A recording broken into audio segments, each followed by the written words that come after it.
The Picture of Dorian Gray by Oscar Wilde. Retold by F.H. Cornish. Part 1. 1. Two Friends. The curtains moved gently in the summer wind. The smell of flowers came in through the open window. And in the distance, there was the faint noise of London traffic. It was very peaceful in the artist's studio. Lord Henry Wotton was lying back in a large chair, smoking a cigarette. He was watching the blue smoke rise to the ceiling. And he was also watching his friend, Basil Hallward, the artist. Basil was standing in front of a painting which was nearly finished. It was the portrait of a young man, a very beautiful young man. Basil and Lord Henry were good friends. They had studied at Oxford University together. Now they were both about 30 years old. Basil worked very hard, and he was a well-known artist.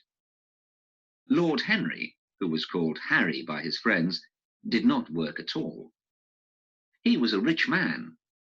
He spent his money on expensive food and clothes and on valuable books and paintings.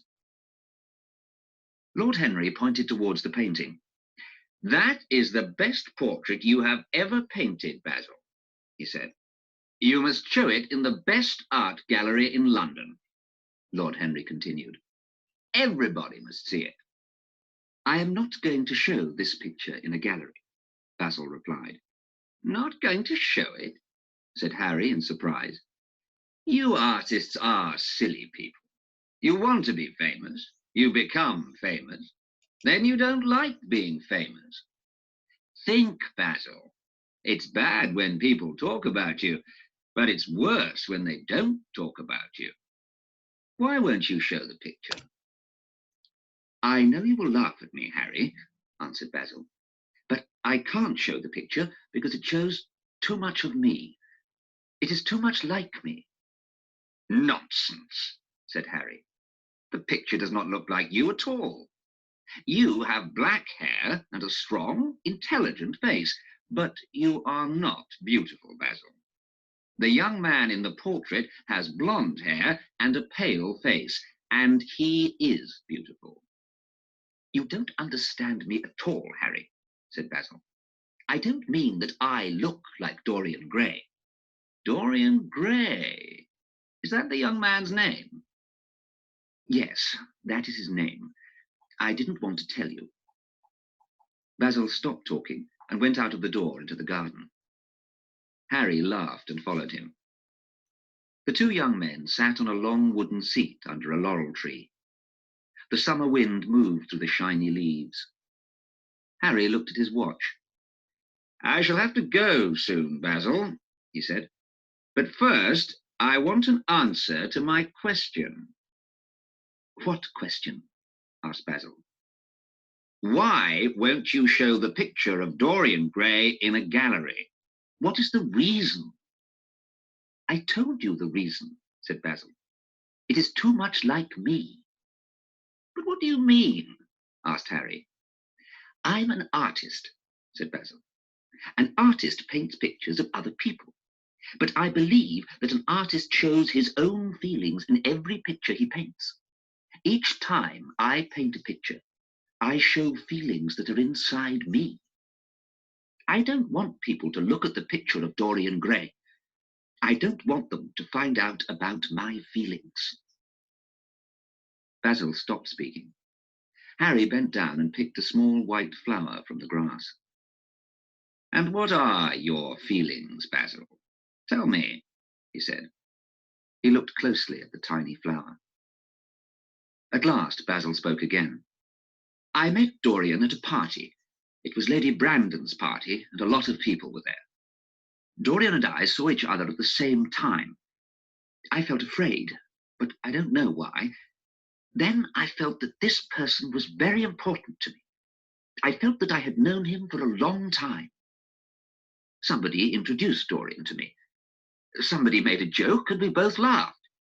Suddenly, Dorian and I were friends." "Well, Laughter is the best beginning for a friendship, said Harry. And it's the best ending for a friendship, too. Harry, you are never serious, said Basil.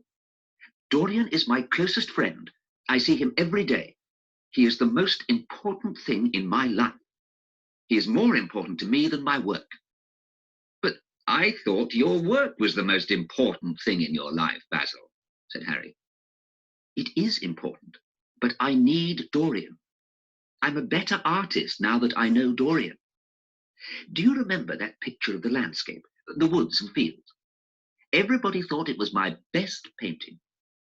Do you know why it was good? It was good because Dorian was there.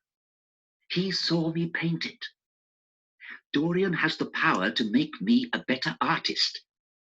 But I don't want him to know this. I don't want anybody to know. So I can't show the painting in a gallery. It shows too much of me. It's too much like me. I think you're wrong, Basil, said Harry. Poets put their feelings into their poems, and they make money.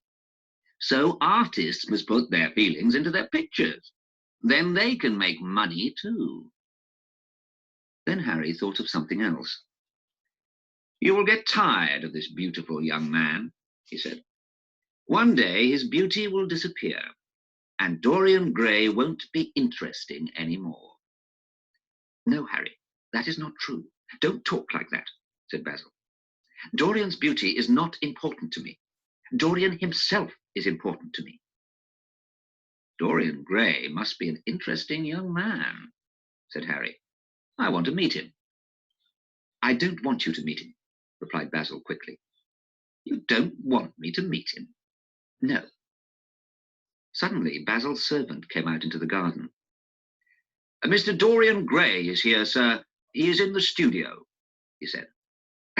I will have to meet Dorian now, said Harry, laughing. Please tell Mr. Gray that I am coming, said Basil to the servant.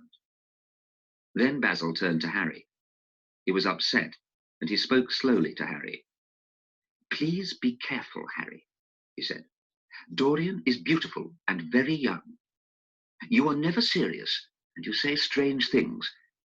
Don't talk to him. Please don't try to influence him, to change him. Your influence would be bad, and I need him. I need him to help me with my work. You're talking nonsense, said Harry, smiling. Now, introduce me to Dorian Gray. He took hold of Basil's arm and led him into the studio.